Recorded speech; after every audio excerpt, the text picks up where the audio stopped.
Captain Jake Morrison stood on the bridge of the USS Defiance, staring at the empty space ahead. The stars looked cold and distant, just like every other place humans were allowed to go. His ship floated near the edge of the galaxy, far from the bright worlds where the other alien races lived in peace and comfort. Jake was tired of being treated like a monster. For 200 years, humans had been part of the Galactic Federation, but they were still called Deathworlders. The other aliens were afraid of them because Earth was such a dangerous planet. They thought humans were too violent, too unpredictable, too savage to live among civilized beings. "Captain, we have a message coming in," said Tyler Brooks from his station. Tyler was young, maybe 25, with bright eyes that still held hope despite years of being pushed to the galaxy's edge. He worked the communications equipment with quick, steady hands. "Put it through," Jake said. He wondered if it would be another order to stay away from populated systems, or maybe a warning about some new regulation that made life harder for human crews. The message was different this time. A weak signal full of static and fear. The voice that came through was high and musical, like wind chimes in a gentle breeze. "This is Crystalline's song, of 7 moons, of the Volani people. Our world is under attack." Unknown ships came from the dark space beyond our system. They are destroying everything. Our cities are burning. Please, anyone who receives this message, we need help. We are a peaceful people. We have no weapons, no way to fight back. They are killing us all. The message repeated 3 times, then went silent. Jake looked around his bridge. Lisa Grant, his tactical officer, was a tough woman with short black hair and scars on her hands from years of maintenance work. She shook her head slowly. Bobby Chen, the engineer, was a small man who could fix anything but hated violence. He looked sick. Amy Rodriguez, the ship's doctor, pressed her lips together in anger. They all knew what this meant. "Tyler, send that message to Federation Command," Jake ordered. "Priority 1, emergency status." Tyler's fingers moved over his controls. After a few minutes, he turned back to Jake with a grim expression. "Sir, Federation Command says the Volani system is outside their area of immediate concern. They will review the situation and possibly send a diplomatic mission in 6 to 8 weeks. 6 to 8 weeks? Lisa slammed her fist on her control panel. "Those people will be dead by then." Jake felt something burning in his chest. It was the same feeling he got every time the Federation treated human lives as worthless. But this time, it was worse. This time, it was not humans being ignored. It was innocent people who had never hurt anyone. "Bobby, what do you know about the Volani?" Jake asked. The engineer pulled up information on his screen. "They are a peaceful race, sir. They look like living crystals, very beautiful and delicate. They are amazing mathematicians and scientists, but they gave up warfare thousands of years ago. They have no military, no weapons, nothing that could fight off an invasion." "How far are they from here?" Jake asked. "About 12 hours at maximum speed," Tyler replied. "But sir, we do not have orders to go there. In fact, our current mission orders specifically tell us to stay in this sector." Jake stared at the stars. Again, somewhere out there, peaceful beings were dying while the Federation talked about diplomatic missions and proper procedures. He thought about all the times humans had begged for help and been ignored. He thought about colonies that had been attacked while Federation ships were busy with more important matters. "Get me Admiral Kate Sullivan," he said finally. The Admiral's face appeared on the main screen a few minutes later. She was in her 60s, with gray hair and tired eyes. She had been fighting for human rights in the Federation for 30 years. "Jake, I know what you are thinking, and the answer is no," she said before he could speak. "We cannot go running off to rescue every species that sends a distress call. Our orders are clear. Admiral, with respect, these people are going to die. You're the only ones close enough to help them. If you get there and find an enemy you cannot handle, what if this is a trap? What if you lose your ship and crew on an unauthorized mission?" Admiral Sullivan rubbed her forehead. "Jake, I understand how you feel, but we cannot risk starting an incident with the Federation Council. Humans are already walking on thin ice." Jake looked at his crew. They were all watching him, waiting to see what he would do.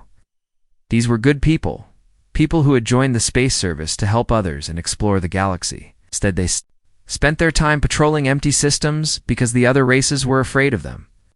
Admiral, what if we just happened to be conducting a routine patrol that took us near the Volani system? What if we accidentally discovered this situation while performing standard deep space reconnaissance? Admiral Sullivan stared at him for a long moment. Jake could see her thinking, weighing the risks against the lives that might be saved. Captain Morrison, your orders are to conduct a routine patrol of the Outer Rim sectors. If you happen to encounter any situations requiring immediate humanitarian assistance, you are authorized to render aid as you see fit. Is that understood? Ma'am, perfectly understood. Connection ended, and Jake turned to his crew. You heard the Admiral? We have new patrol orders. Lisa, plot a course for the Volani system. Maximum speed. Yes, sir, Lisa said with a smile. Tyler, contact the USS Ranger and USS Guardian. Tell Captains Foster and Price that we could use some company on this patrol. As the 3 human ships changed course and jumped to hyperspace, Jake wondered what they would find when they reached the Volani system. He hoped they would not be too late. The 3 human ships dropped out of hyperspace at the edge of the Volani system. What they saw made even these tough Deathworlders stop and stare in horror. The beautiful blue and green world of the Volani was covered in smoke and fire. Strange.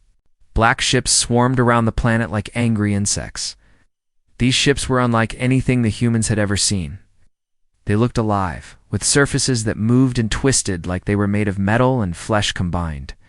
My God, whispered Amy Rodriguez, as she looked at the readings from her medical scanners. There are millions of life signs down there, but they are getting weaker by the minute. Jake felt sick as he watched the destruction. Huge beams of energy shot down from the black ships, turning entire cities into glass and ash. Else caught his attention. Small ships were fleeing the planet, hundreds of them, moving slowly toward the outer system. Tyler, scan those escape ships. Are there survivors? Tyler worked at his controls, his face growing pale as the data came. Yes, sir, but barely. Those are not real spaceships. They look like civilian transport pods, the kind used for short trips between cities. They were never meant for deep space travel. Life support is failing on most of them. It may be 6 hours of air left. How many people are we talking? About? Lisa asked. About 50,000 Volani, sir? That might be all that is left of their entire race. Jake made his decision quickly. Lisa signaled the Ranger and Guardian. Tell them to start rescue operations immediately. We need to get those people aboard our ships before their life support fails. Sir, Bobby Chen called from his engineering station. I am reading something strange from those black ships. Their whole composition is changing as I watch.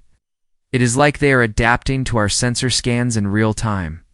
Before Jake could respond, one of the black ships broke away from the planet and started moving toward them. It was huge, maybe 3 times the size of the USS Defiance, and it moved in a way that made everyone uncomfortable. Instead of flying in straight lines like normal ships, it twisted and flowed through space like a living thing. Red alert, Jake ordered. All hands to battle stations. Tyler, try to make contact with that ship. Tyler sent out standard greeting. Messages in a dozen different languages. The response that came back was not words, but something else. Something that felt wrong in their minds. It was like hearing 1,000 voices talking at once, all saying the same thing. We consume. We grow, we adapt, your species will be processed, your technology will be absorbed. Resistance will make us stronger. The message repeated several times, then stopped. The black ship moved closer, and the humans could see details that made their skin crawl. The hull was covered in what looked like eyes and mouths. Pieces of other ships were stuck to its surface, but they were twisted and changed into something new and horrible. Captain, Amy said, her voice shaking. I am reading biological components inside that ship, but they are not separate life forms. It is like the entire ship is one giant living creature.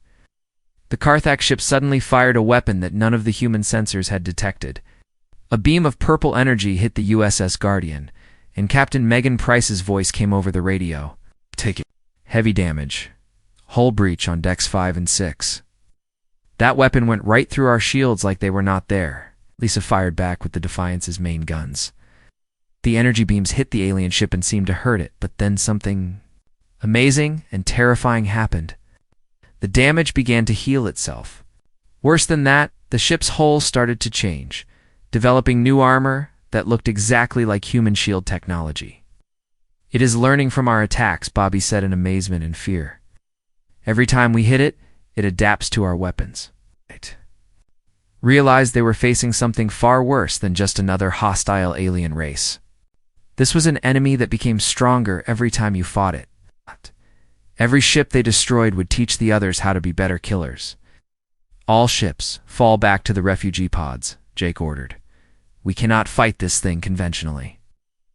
The human ships moved toward the fleeing Volani. More Karthak vessels broke away from the planet. Jake counted at least 20 of them, all different sizes and shapes, but all with that same horrible living appearance. The rescue operation began under fire. The human ships used their tractor beams to pull the failing Volani pods into their cargo bays. It was dangerous work. Every few minutes, a Karthak ship would fire at them, and they had to dodge while trying to save lives. Jake watched one of the Volani pods explode as a purple beam hit it. Hundreds of innocent people died in that flash of light. He felt rage building inside him, the kind of anger that had made other species afraid of humans for centuries. "Tyler, patch me through to one of those pods. I need to talk to a survivor." A few moments later, a weak voice came through the speakers. It was the same musical tone they had heard in the distress message, but now it was filled with pain and despair. "This is Crystalline Songs. Are you the ones who came to help us?" "Yes, we are here to get you out. But I need information. What are these Karthak? Where did they come from?" The Volani's voice was barely a whisper. "They came from the dark space beyond our system 3 days ago. At first, there were only a few ships, but they keep making more. Every time they destroy one of our cities, they build new ships from the wreckage.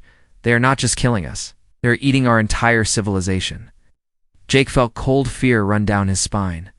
How many of them are there now? When they first attacked, we counted maybe 50 ships. Now, there are thousands. They grow stronger with every world they consume. "Captain, they said something before they began the final attack on our planet. They said they were heading toward the center of the galaxy, toward the Federation worlds. They said the peaceful races there would feed them for 1,000 years. Jake closed his eyes and tried to think. The Federation Council had no idea what was coming. The peaceful races had not fought a real war in centuries. They would be completely helpless against an enemy like this. "How long do we have before they reach Federation space?" Jake asked. "At their current speed, maybe 2 weeks. But Captain, there is something else. Something worse. They do not just take our technology. They take our knowledge, our memories. Every person they capture makes them smarter. They know everything. We knew about the galaxy now. They know about Earth.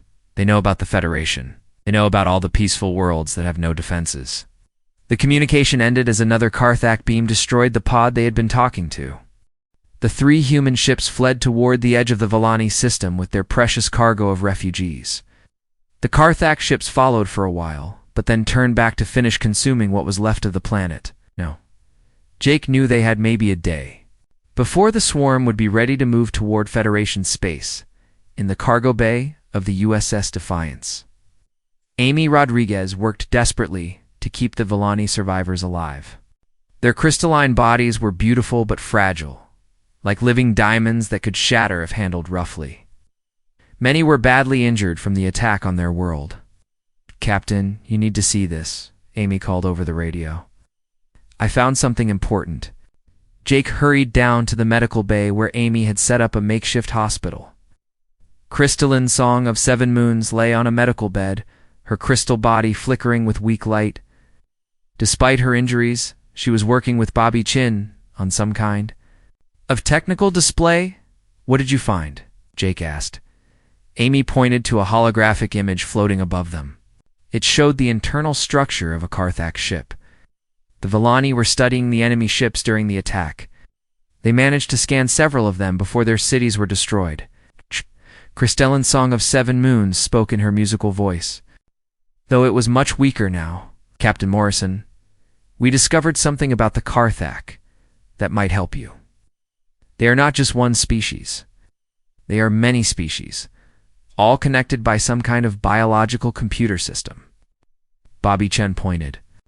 2 different parts of the hologram. Look at this, sir.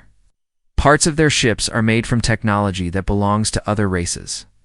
I can see at least 12 different types of metal and energy systems, all somehow fused together. They consume entire civilizations, the Villani scientist continued. But they do not just kill everyone. They capture some of us and connect our minds to their collective consciousness. That is how they learn so fast. Every person they absorb makes them smarter. Jake felt sick as he understood what this meant. How many civilizations have they already destroyed? We're the 13th. Crystalline Sung of Seven Moons said sadly. But Captain, there is something else. Something that might be their weakness. Amy leaned forward. What do you mean? They study how their enemies fight, then they adapt to counter those tactics. But what if they faced an enemy that had no patterns? What if they fought someone who acted in ways that made no logical sense? Ake started to understand. You mean if we fought them in ways that were completely unpredictable? Yes, but more than that, the Karthak mind cannot process true chaos. If they encounter something that breaks all their rules of logic, it confuses them. During our final battle, one of our ships tried to ram them instead of using weapons. The Karthak ships stopped moving for almost 30 seconds. They could not understand why anyone would destroy themselves just to hurt an enemy. Lisa Grant had been listening from the doorway. That is interesting, but we only have 3 ships against thousands of theirs. Even if we confuse them for a few minutes, they will adapt eventually. Bobby Chen was studying the hologram more carefully. Wait, there is something else here. Look at this section of their ship, pointed to a part that looked different from the rest. This looks like some kind of central processing unit. If this controls their adaptation ability, then maybe we could turn it against them. Crystalline Song of Seven Moons grew more excited, her crystal body glowing brighter. Yes, we thought of that too. If you could capture one of their ships and reverse the adaptation process, you might be able to make their own technology work against them. Jake looked around at his people. They were all thinking the same thing, but nobody wanted to say it out loud. What they were talking about was suicide. 3 human ships against a swarm that had destroyed 13 civilizations. Where would we make this stand? Jake asked finally. Tyler Brooks spoke up from the doorway. Sir, I have been looking at the star charts. There's only one route from here to Federation space that the Karthak can use for ships their size. They have to go through the Threshold Station system. Jake knew about Threshold Station. It was an old mining platform that had been abandoned years ago when the OR ran out. It sat right in the middle of the only safe hyperspace lane that could handle large fleets. If we could get there first, we could set up some kind of ambush, Lisa said. Force them to fight us on our terms instead of theirs. Amy looked worried. How do we fight an enemy that adapts to everything we do? Jake thought about what Crystalline Song of Seven Moons had said about chaos and unpredictable behavior. Humans had always been called Deathworlders because they came from a planet where everything tried to kill them. They'd learned to fight dirty, to use tactics that other species thought were savage and uncivilized. We fight them the way humans have always fought, Jake said. We do not play by the rules. We do not use standard tactics. We fight like the Deathworlders they think we are. Bobby Chen looked confused. What do you mean? I mean, we ram their ships when they expect us to use weapons. We board them when they expect us to fight from a distance. Use explosives when they expect energy beams. Do everything that a civilized species would never do. Lisa started to smile. You want us to fight like barbarians? Exactly. The Karthak have consumed 13 civilizations, but all of those civilizations were peaceful and logical. They have never fought anyone who is willing to be completely brutal and unpredictable. Amy frowned. But Jake, even if this works, we are still just 3 ships. How can we possibly stop thousands of them? Jake looked at the hologram again, studying the enemy ship design. We do not have to stop all of them, just have to stop them long enough for the Federation to wake up and realize what is coming. And maybe, if we are very lucky and very crazy, we can capture their adaptation technology and turn it against them. Crystalline Song 7 Moons flickered with new hope. Captain Morrison, I want to help you fight them. My people may be peaceful, but we are excellent mathematicians. I can calculate the best ways to cause chaos in their systems. That is very brave of you, but you are badly injured. My body may be damaged, but my mind is still strong. Besides, I know their technology better than anyone else who is still alive. You will need that knowledge if you want to have any chance of success. Jake made his decision. Tyler, send a message to Admiral Sullivan. Tell her we have encountered a threat to the entire Federation and we are moving to intercept it. Threshold Station. We need her to contact the Federation Council immediately. What if she orders us to retreat? Tyler asked. Then we will have communication problems and not receive the message until after the battle, Jake said with a grim smile. The 3 human ships changed course for Threshold Station, carrying their desperate plan and the last hope for billions of innocent lives throughout the galaxy. Behind them, the Karthak finished consuming the Villani homeworld and began to move toward the heart of civilized space. Time was running out for everyone. The old Threshold Station looked like a giant metal spider floating in space. It had been built to mine asteroids, but now it would become a fortress. The 3 human ships arrived 12 hours before the Karthak swarm was expected to show up. Jake stood on the station's main platform, watching his people work. They were turning the mining equipment into weapons, setting up explosive charges, and preparing for the most desperate battle any of them had ever faced. Bobby Chen was working with Krista Linsohn Sung of Esamoons to modify their ships in ways that would have made Federation engineers scream in horror.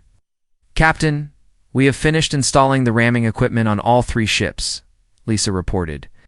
She looked tired but determined.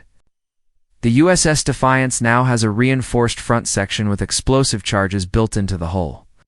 If we hit one of their big ships at full speed, the explosion should tear them apart from the inside. Jake nodded. It was a suicide tactic, but it might work. What about the boarding equipment? Amy's been working on that, Lisa said. She figured out how to modify our airlocks so we can cut through Karthak hull material. The boarding teams will have projectile weapons instead of energy. Guns, plus lots of explosives. Jake walked over to where Amy was teaching a group of crew members how to use old-fashioned guns that fired metal bullets instead of energy beams. The weapons looked primitive compared to their usual equipment, but that was the point. Why are we using these ancient things? Asked one of the younger crew members. Amy held up one of the weapons. Because the Karthak adapt to energy weapons very quickly. But these bullets are just chunks of metal moving very fast. There is nothing for them to adapt to except getting out of the way. Bobby Chen came running over with excitement on his face. Captain, we did it. Figured out how to reverse their adaptation technology. Jake followed Bobby to a workstation where Crystal Insoons was connected to several computers. Her crystal body was glowing brightly as she worked with the human technology. Show me, Jake said. Bobby pointed to a strange device they had built. We took parts from our medical equipment and combined them with Villani mathematical processors. If we can get this device inside a Karthak ship and connect it to their central nervous system, it should confuse their adaptation process. What will that do to them? Jake asked. Crystalline Zong over 7 Moons answered in her musical voice. Instead of adapting to become stronger, they will adapt randomly. Oh, their weapons might turn into flowers. Their armor might become glass. Their navigation systems might start playing music instead of giving directions. Jake started to smile. So we turn their greatest strength into their greatest weakness. Exactly.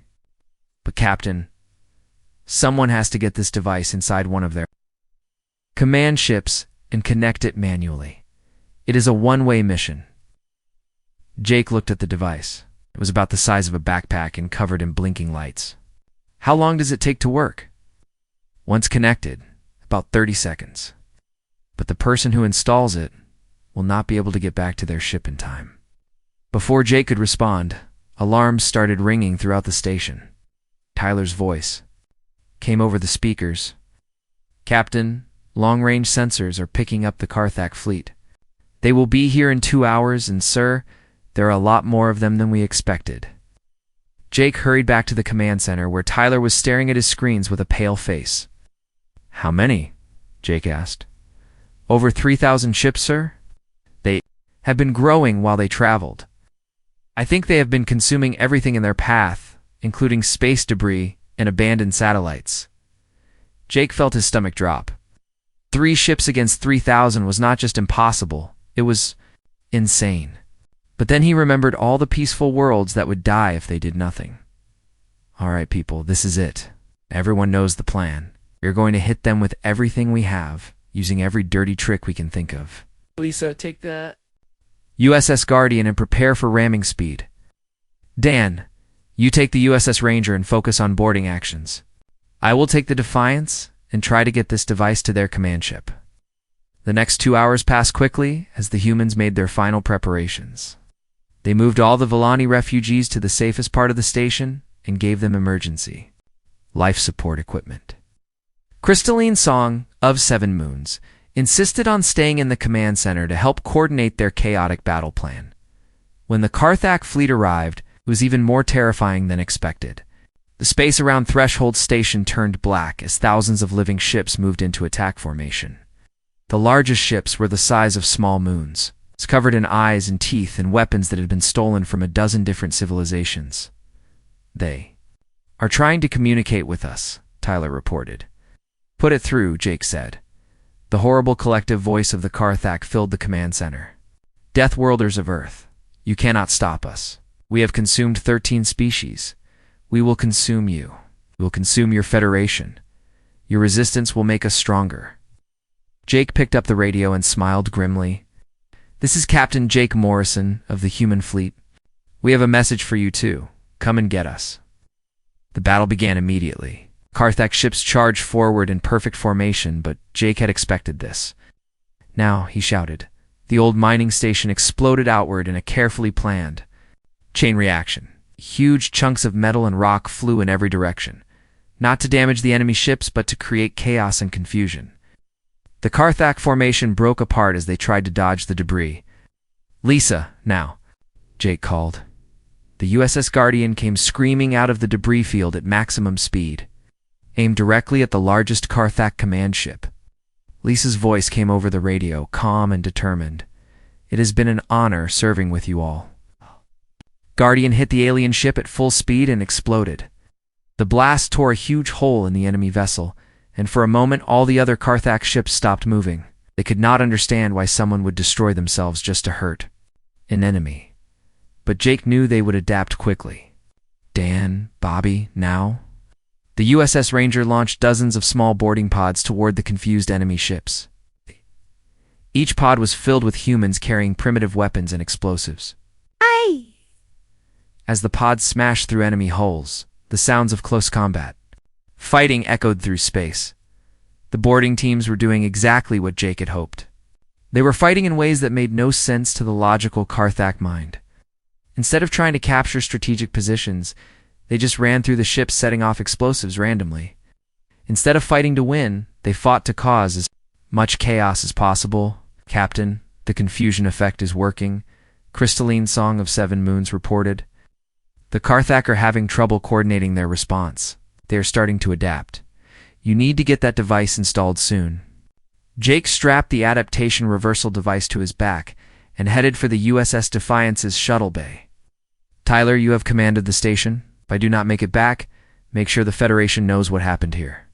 As Jake's shuttle raced toward the largest surviving Karthak command ship, he could see the battle turning against them. The enemy was learning to counter their chaotic tactics. Soon, the Karthak would be stronger than ever, but Jake had one more surprise for them, something that no logical mind could ever predict or prepare for. He was going to do something so crazy, so completely human, that it would confuse them just long enough to save the galaxy. Jake's shuttle smashed through the hull of the massive Karthak command ship. The impact threw him against the wall, but he got up quickly and grabbed his equipment. Around him, the alien ship pulsed and writhed like a living thing. Walls were covered in a mixture of metal and flesh that made his skin crawl.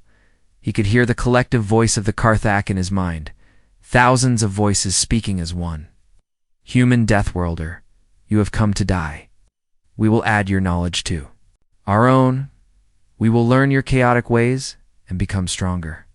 Jake ignored the voice and started running through the twisting corridors of the ship. He had studied the layout that Crystal in Song of Seven Moons had given him, but this ship was different.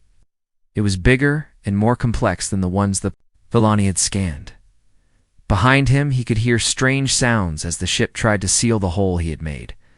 The walls were actually healing themselves, growing new metal and flesh to repair the damage. But Jake had expected this. He pulled out small explosive charges and started placing them as he ran. The explosions behind him confused the ship's healing process.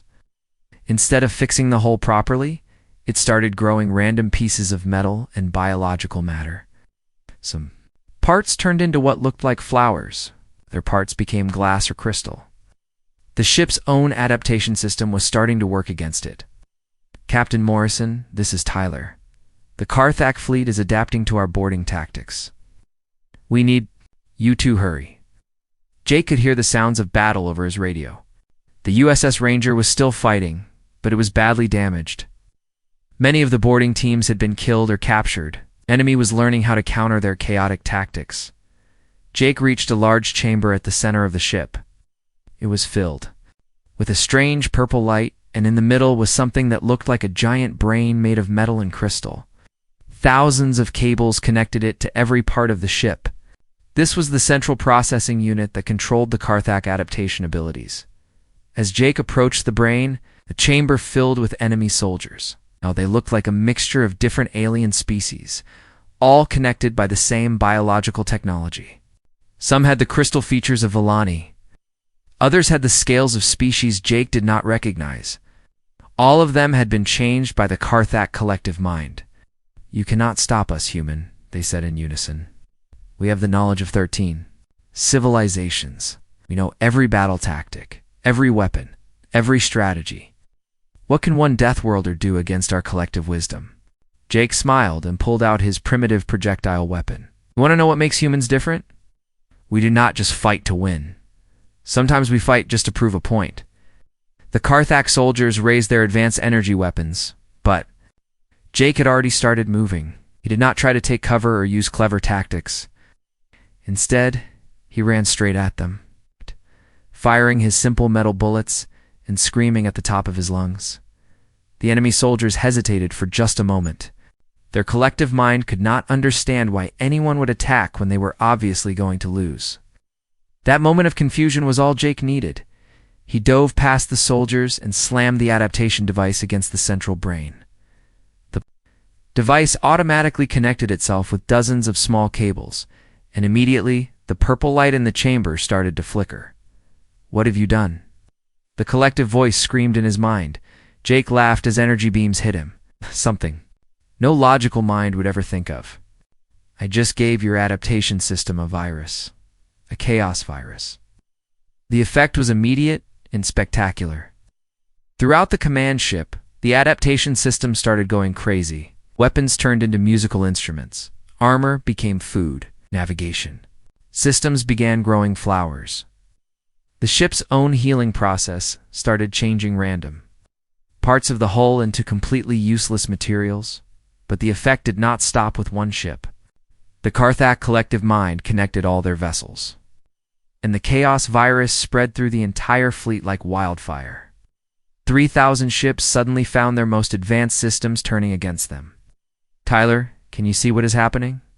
Out there? Jake asked into his radio. His voice was getting weaker as his injuries got worse. Captain, it is incredible. Their ships are destroying themselves. Some of them are firing at each other. Others are just falling apart.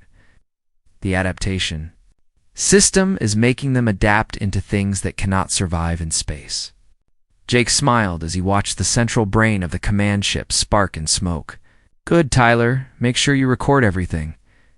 The Federation needs to know about this enemy, and they need to know how to stop them. Sir, we are coming to get. You know, Jake said firmly. The device needs someone to keep it running for a few more minutes. Make sure the Villani refugees get to safety. Make sure Crystalline Song of Seven Moons survives. She has knowledge that the galaxy will need. The chamber around Jake started to collapse as the ship's systems failed completely. Through the cracks in the walls, he could see space and the remains of the Karthak fleet. Oh.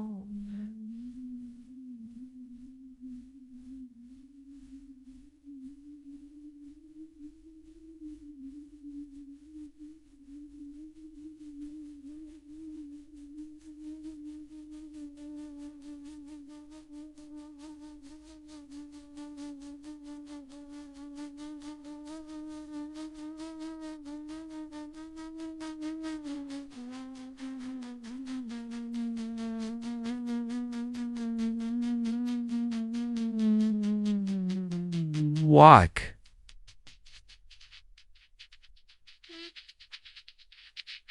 Were now floating helplessly, their adaptation systems having turned them into bizarre sculptures of metal and flesh. Tyler, send a message to Admiral Sullivan. Tell her the threat has been stopped, but there might be other Karthak fleets out. There! The Federation needs to be ready, yes, sir. Captain, it has been an honor.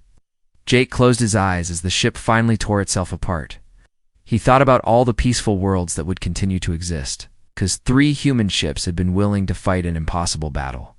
He thought about the Villani children who would grow up safe because humans had remembered how to be heroes. 3 months later, Crystalline Sunsongovessa stood before the Federation Council on the beautiful world of New Geneva. Her crystal body had healed, and she glowed with inner light as she spoke to the assembled representatives of 100 species. "The humans saved us all," she said in her musical voice. "They fought with courage that defied logic and tactics that broke every rule of civilized warfare. They proved that sometimes the galaxy needs warriors who are willing to embrace controlled chaos to protect peace."